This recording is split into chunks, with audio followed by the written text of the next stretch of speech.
The great historian Doris Kearns Goodwin wrote that wonderful biography of Abraham Lincoln entitled Team of Rivals. In speaking about Lincoln, she said, "I knew him as a statesman and an icon and from those incredible speeches, but I didn't realize what a political genius he was, how he dealt with human beings, which is what a politician is, loving politics and making deals, and his humor and his storytelling. I'm always asked, if you could have dinner with Lincoln, what would you ask him?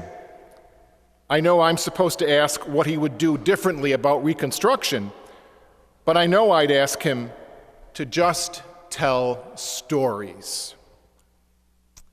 Well, since his assassination in 1865, countless books have been written and countless questions asked about this iconic character. People have been trying to figure him out for over 100 years. Steven Spielberg struggles to do just this in this monumental movie that's just been released all over the world called Lincoln. It's very interesting. When Spielberg was a little boy around the age of 6, he went on his first trip to Washington with his uncle, and he visited the Lincoln Memorial. And he said, "I was terrified because I looked up and it was a huge giant sitting in a big, huge chair. I was so afraid I couldn't look at his face. I just looked at the hands and kept pulling at my uncle to get me out of there." Well, in this wonderful movie, Lincoln, Spielberg tackles the daunting task of transforming that monument into a man, of transforming that monument into someone that we can relate to. Well, this Feast of Christ the King, the church asks you and me to discover who this Christ is that we call King, an adjective that certainly is foreign to our culture. Our challenge is to transform the man on the cross into the one who is our mentor and guide throughout life. I'm sure that many of us had the same experience as children that Spielberg had with Lincoln, we had with Christ on the cross. He saw Lincoln as that big man in the chair. We see this figure on a cross. It can be bewildering. How did a Jewish boy, the son of a carpenter, become the foundation of our lives? And who is he really?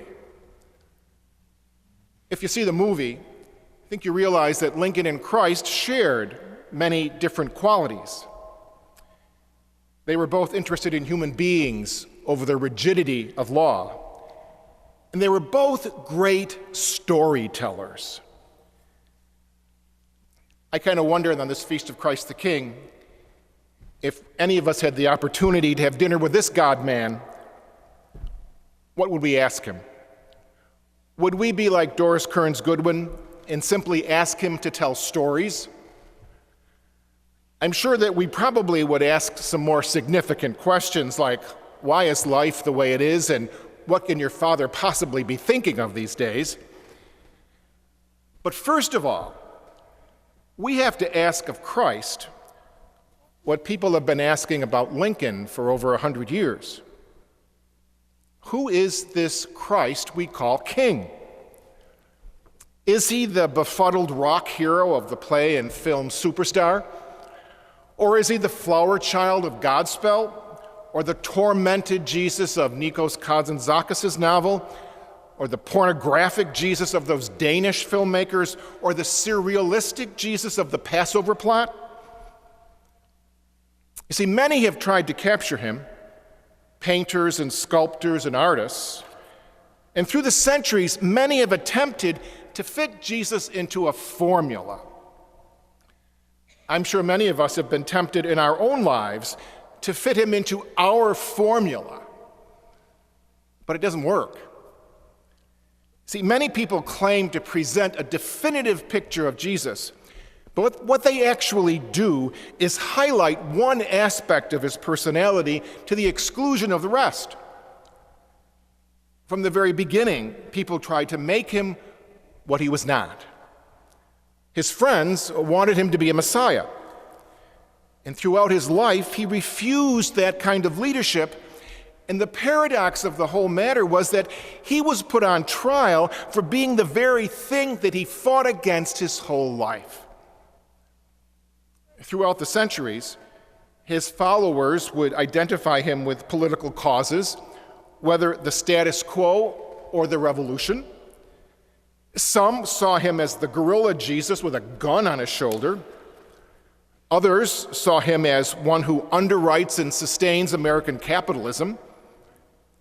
The mistake throughout the centuries has been for anyone to reduce Jesus to a formula. Because Jesus is an enigma. He's a mystery, a challenge, a sign of contradiction. We cannot capture him in anything less than a paradox and a seeming contradiction.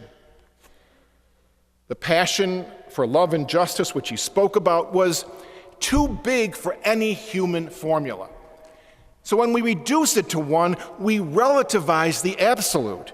We make the finite infinite. And we freeze at a given point in time and space something that speaks to all people at all times. You see, there was in the message of Jesus a judgment of all uptight, hypocritical, rigid, insensitive, unsympathetic individuals and societies. Because Jesus was neither comfortable with the establishment, nor was he comfortable with the counterculture. He preached commitment to other human beings and to human society rather than withdrawal from them. He preached a highly disciplined responsibility for the loving service of others rather than a spontaneous, do-your-own-thing approach to human life. Jesus really is too big and too powerful and too overwhelming in the love of God which he reveals to put into anybody's formula, anybody's program, anybody's simple image, anybody's faith in a comfortable, cozy Jesus who reinforces prejudices or rigidity or narrowness or insensitivity of one's perspective. One writer put it this way: a Jesus who is not a challenge to us is not a Jesus at all. Another writer said, Jesus is not a satisfying answer. He is a troubling question that shakes us and disturbs us and makes us question who we are and the choices that we make. He is so much bigger than anyone's formula. So on this Feast of Christ the King, we can never figure him out totally. We can never get really cozy with him. We can only be challenged by him. He is much more than any of our human concepts. Doris Kearns Goodwin said that if she had the opportunity to have dinner with Lincoln, she would ask him to tell stories. Jesus told the most wonderful stories to put across life's messages. And his stories are found in the Gospels, especially the parables. If you and I want to know who is this Jesus Christ we call King, we need to read the stories. The prodigal son, the good shepherd, the raising of Lazarus. Then we will discover little pieces of who this giant really is. At the very beginning of this new movie, Lincoln, the president is visiting the Union troops.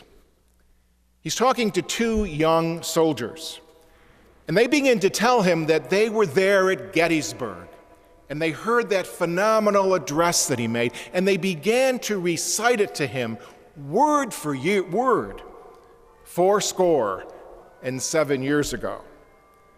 Those two young soldiers truly got his message. Our task this weekend, the Advent season, which is upon us next week, the Christmas season, is to transform the man on the cross into the foundation of our lives, to take him into our hearts.